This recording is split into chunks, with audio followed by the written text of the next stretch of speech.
সমস্ত সাহাবীর উপরে আল্লাহ রাজি। সারা দুনিয়া যদি রাজি না থাকে তাতে কি হবে? দুশ্মন কে কুনার চো মেহেরবান বাসার দোস্ত, দুশ্মন কে কুনার চো মেহেরবান বাসার দোস্ত। রব যদি রাজি থাকে, সব যদি বিপক্ষে যায়, কিছুই হবে না, কসুও হবে না। আর রব যদি বেজার হয়, তামাম দুনিয়া যদি আমাকে ফুলের মালা দেয়, তাহলে কসম আল্লাহর আমি কুকুরের চাইতেও নিকৃষ্ট হয়ে গেলাম। সারা দুনিয়া আমাকে ফুলের মালা দিল, কিন্তু রব বলল তোকে আমার চয়েস না, তাহলে আমার আর বাঁচার কোনো পথ নেই। সাহাবায়ে কেরাম এমনই এক মুকাদ্দাস জামাত, যাদের প্রতি আল্লাহ পাকের সন্তুষ্টির ঘোষণা কোরআনে আল্লাহ পাক দিয়ে গেছেন, যেই ঘোষণা কিয়ামত পর্যন্ত মানুষ শুধু পড়লেই প্রতি অক্ষরে 10 নেকি কমপক্ষে। সাহাবায়ে কেরাম এমন এক মুকাদ্দাস জামাত, এই সাহাবায়ে কেরামদের জন্য আল্লাহ পাক রেডি করেছেন জান্নাত। আল্লাহ পাক আরো কি বলেন? ওয়াল্লাযীনা ইত্তাবাউহুম বিইহসান। কিয়ামত পর্যন্ত সাহাবাদের জামাতকে যারা সঠিক পদ্ধতিতে অনুকরণ করবে, রব বলেন আমি তাদের জন্য জান্নাত রেডি করে রাখলাম। মুহতারাম হাজিরিন, তাহলে এ পর্যন্ত সিরাতে মুস্তাকিম মানে হলো কোরআনের পথ। সিরাতে মুস্তাকিম মানে মা আনা আলাইহি ওয়া আসহাবি আহলে সুন্নাত ওয়াল জামাতের পথ। এটা হলো সিরাতে মুস্তাকিম। সিরাতে মুস্তাকিম বুঝতে যাতে কেউ ঝামেলায় না পড়ে, এ করে আল্লাহ পাক রব্বুল আলামিন আরো পরিষ্কার করে দিলেন কি? সিরাতাল্লাযীনা আন'আমতা আলাইহিম। যদি মিস হয় এই রাস্তা থেকে, তাহলে তো সে ছিটকে জাহান্নামে চলে যাবে। জান্নাতে যাওয়ার একটাই মাত্র পথ, বিকল্প কোনো পথ নাই। সঙ্গত কারণে এই পথের বর্ণনা আল্লাহ পাক অনেক বেশি ওয়াজাহাত করেছেন। প্রথমেই বললেন স্ট্রেট রাস্তা সিরাতে মুস্তাকিম, এর জন্য তুমি দোয়া করো আমার কাছে। কেন? মনে রাখবেন, সিরাতে মুস্তাকিমের পথে চলতে পারা দেহবল, বাহুবল, বিচক্ষণতা, বিবেক আর যোগ্যতা আর ফ্যামিলি স্ট্যাটাস আর সম্পদের কারণে হয় না। একমাত্র শুধুমাত্র কেবলমাত্র আল্লাহ চাইলেই সম্ভব, নাইলে রাসূল চাইলেও সম্ভব। আল্লাহর কোরআনে আল্লাহ বলেন, ইন্নাকা লা তাহদি মান আহবাবতা ওয়ালাকিন্নাল্লাহা ইয়াহদি মান ইয়াশা। এই আয়াত নাযিল করেছেন কখন? বিশ্বনবীজির চাচা ইসলামের জন্য এমন কোরবানি করেছেন, পৃথিবীর ইতিহাসে আমার আপনার মতো 50,000 মুসলমানকে এক জায়গায় করলেও ধর্মের জন্য ওই পরিমাণে ত্যাগ দেই নাই। আমাদের 50,000 আমাদের মতো মুসলমানের চাইতে খাজা আবু তালেবের ত্যাগ ইসলামের জন্য অনেক বেশি ছিল। খাজা আবু তালেব চতুর্দিক থেকে যখন পত্তলিকেরা পয়গম্বরের ইসলামের মিশনের উপরে সবাই যখন কমপ্লেইন করল এক যোগে, খাজা আবু তালেব তখন পয়গম্বরকে ডেকে বললেন, ভাতিজা তুমি তোমার এই মিশনটাকে একটু বন্ধ করে দাও। রাসূল করিম সাল্লাল্লাহু আলাইহি ওয়াসাল্লাম বললেন, আঙ্কেল আপনি এটা কি বললেন? আমি তো দুনিয়াতে প্রেরিতই হয়েছি এই কাজের জন্য। হুয়াল্লাযী আরসালা রাসূলাহু বিল হুদা ওয়া দীনিল হক লিইয়ুযহিরাহু আলাদ দীনি কুল্লিহি ওয়ালাউ কারিহাল কাফিরুন।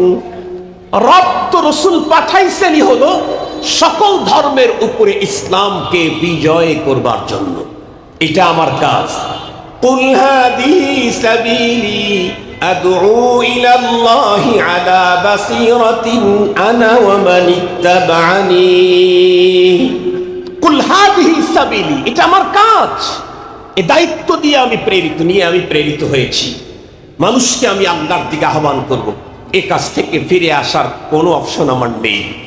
এ কথা বলতেই খাজা আবু তালেব পয়গম্বরকে ডেকে বললেন, ভাতিজা তুমি নির্দ্বিধায় তুমি তোমার চাহিদা মোতাবেক দ্বীনের কাজ করতে থাকো, যতক্ষণ পর্যন্ত আমি বেঁচে থাকি ডান বাম উপরে নিচ যত ঝামেলা আমি দেখব। শুধু কি তাই, কথায় না কাজেও তাই প্রমাণ করেছেন। পয়গম্বরকে শেল্টার দেওয়ার কারণে, দ্বীনের পক্ষে খাজা আবু তালেবের অবস্থানের কারণে পুরা মক্কার লোকেরা 3 বছর পর্যন্ত পুরা ফ্যামিলিটাকে বয়কট করে রেখেছিল। সে জীবন যে কত কষ্টের, কত সিরিয়াস, কত দুঃখের, যাদের জীবনে কখনো বয়কটের মতো ভয়ঙ্কর অবস্থা এসেছে একমাত্র তারাই বুঝবে। খাজা আবু তালেবের মতো মানুষ, ইসলামের জন্য যার এত কোরবানি, পয়গম্বরের জন্য যার এত ভালোবাসা, উনি দুনিয়া থেকে বিদায় নেওয়ার আগ মুহূর্তেও কালিমা পড়তেছেন না। নবী আলাইহিস সালাম আগায়া যাবেন, আগের থেকেই মক্কার লিডারেরা চতুর্দিকে, খাজা আবু তালেবের চতুর্দিকে বড় বড় লিডারেরা আসন পেয়ে বসে আছে, যাতে পয়গম্বর এই মুহূর্তে তার চাচাকে ইসলামের জন্য দাওয়াত দিতে না পারে। পয়গম্বর সকলের ভিড়কে ছেদ করে বললেন, আমার চাচা, অন্তিম মুহূর্তে আমাকে চাচার সাথে কথা বলার সুযোগ করে দেওয়া হোক। এক পর্যায়ে কি করবে, ভাতিজা তো সর্বাধিক প্রিয় ভাতিজা, জায়গা করে দেওয়া হবে। পয়গম্বর সাল্লাল্লাহু আলাইহি ওয়াসাল্লাম চাচার কানের সাথে মুখ লাগায় বললেন, চাচা আমি আমার কানটা আপনার মুখের সাথে লাগাই দিই, আপনি একটু আস্তে করে শুধু আমার কানে শোনা যায় মতো বলেন, লা ইলাহা ইল্লাল্লাহ মুহাম্মাদুর রাসূলুল্লাহ। চাচা তখন উত্তর করলেন, ভাতিজা আমার কাছে দিনের মতো স্পষ্ট, তুমি যে মিশন নিয়ে আসছো এটাই হক, এটাই সত্য, মহাসত্য, কিন্তু আমি লিডারের সন্তান, লিডার, মৃত্যুর দ্বার প্রান্তে পৌঁছে যদি তোমার ধর্মের কাছে আমি আত্মসমর্পণ করি, সেটা আমার জন্য একটা লজ্জা। নাউজুবিল্লাহ বললেন না যে? আর একটু জোরে বলেন না নাউজুবিল্লাহ। এই জন্য আমি এই কথাটা বলতে পারতেছি না। পয়গম্বর আরো চেষ্টা করছেন, কিন্তু হচ্ছে না। আল্লাহ পাক তার রাসূলকে জানায় দিলেন, ইন্নাকা লা তাহদি মান আহবাবতা ওয়ালাকিন্নাল্লাহা ইয়াহদি মান ইয়াশা। আপনি চাইলে হেদায়েত দিতে পারবেন না, আপনি পথ দেখাইতে পারেন, কিন্তু হেদায়েত এটা আমার হাতে। এই কারণেই পৃথিবীর প্রতিটি মানুষ আল্লাহর কাছে যত আবেদন করবে, প্রথম আবেদন হওয়া দরকার হেদায়েতের আবেদন। আলহামদুলিল্লাহিল্লাযী হাদানা লিহাদা ওয়া মা কুন্না লিনাহতাদিয়া লাউলা আন হাদানাল্লাহ। রব তো আমাকে পথে আমাকে দাওয়াত দিয়েছেন, নাইলে আমার চাইতে বিজ্ঞ, বিচক্ষণ, মেধা সম্পন্ন, আমার চাইতে সব দিক থেকে অনেক এক্সপার্ট, কিন্তু হেদায়েত পাই নাই। আমি যে পেয়েছি এটা কার দান? আর একটু জোরে বলেন, কার দান? আল্লাহর দান। আর হেদায়েত কোন মানুষ পৃথিবীতে যদি আল্লাহর কাছে কোনো আবেদন করে, ফার্স্ট আবেদন হতে হবে হেদায়েতের আবেদন। এটা হলো কোরআনে পাকের তালিম, সূরা ফাতিহার শিক্ষা। কিন্তু দুঃখের সাথে বলতে হয়, আমার উস্তাদ শেখুল হাদিস আল্লামা আজিজুল হক রহমাতুল্লাহি আলাইহি একদিন আফসোস করে বললেন, সারা দেশে ঘুরে বেড়াই, হাজার হাজার মানুষ আমাদের কাছে দোয়ার জন্য আসে, একেবারে সর্বোচ্চ চেয়ার থেকে শুরু করে একেবারে নিম্নমানের নরমাল পজিশনের মানুষগুলিও আমাদের কাছে দোয়ার জন্য আসে, কিন্তু কেউ দোয়া চায় হুজুর ব্যবসার বরকতের দোয়া করেন, কেউ দোয়া চায় হুজুর সন্তানরা যেন ভালো হয় দোয়া করেন, কেউ দোয়া চায় হুজুর আগামী দিনে যেন একটা চাকরির অ্যাপ্লিকেশন করেছে সেখানে যেন সফলতা আসে দোয়া করেন, কেউ বলে হুজুর একটা ফ্যাক্টরি শুরু করছি দোয়া করেন। এই জাতীয় দোয়া চায়। হুজুর বলেন টোটাল লাইফ পার করলাম, একজন মানুষ দোয়া চাইল না, হুজুর দোয়া করেন আল্লাহ যেন আমাকে সিরাতে মুস্তাকিমের উপরে চালায়। অথচ কোন দোয়া আল্লাহ আমার জিম্মায় ওয়াজিব করেন নাই, হেদায়েতের দোয়া আমার জিম্মায় ওয়াজিব করেছেন। সে একবার না প্রতি রাকাতে একবার। নামাজ যদি 1000 রাকাত কেউ পড়তে চায় একদিনে 1000 বার ইহদিনাস সিরাতাল মুস্তাকিম বলতে হবে, না হলে তার নামাজ হবে না। মুসলমান ভাইরা আমার খুব ভালো করে বুঝবেন, ইহদিনাস সিরাতাল মুস্তাকিম একজন মানুষ তার জীবনের চূড়ান্ত সফলতা অর্জন করবে কখন? জাহান্নাম থেকে মুক্তি পেয়ে আল্লাহর জান্নাতে যাবে যখন।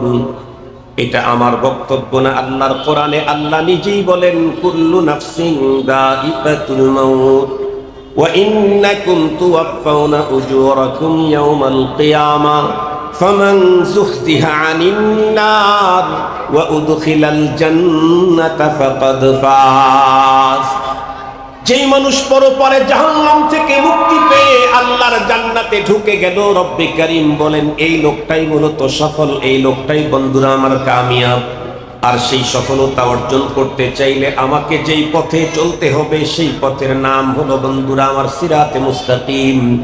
এই সিরাতে মুস্তাকিমের উপরে আমি চাইলে চলতে পারবো না, আমার বাবা চাইলেও চলতে পারবো না, বরং তৌফিক দিতে হবে কে? এই জন্যই নামাজের ভিতরেই দোয়া ওয়াজিব করে দিলেন, আয় আল্লাহ তুমি আমাকে সিরাতে মুস্তাকিমে চালাও।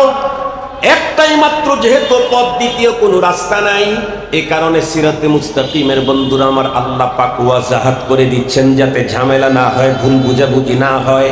আল্লাহ বলেন সিরাতাল্লাযীনা আন'আমতা আলাইহিম। সিরাতে মুস্তাকিম চিনলা না? সিরাতে মুস্তাকিম তো ওই সমস্ত মানুষের পথ যাদেরকে আল্লাহ পাক রব্বুল আলামিন পুরস্কৃত করেছেন, যারা দুনিয়াতে যেই পথে চলার কারণে আল্লাহর কাছে পুরস্কার পেয়ে গেছেন, তাদের পথ হলো সিরাতে মুস্তাকিম। জিজ্ঞাসা আসতে পারে হুজুর পৃথিবীর কোন মানুষ আল্লাহ কাছের, আল্লাহ রব্বুল আলামিনের নিকটে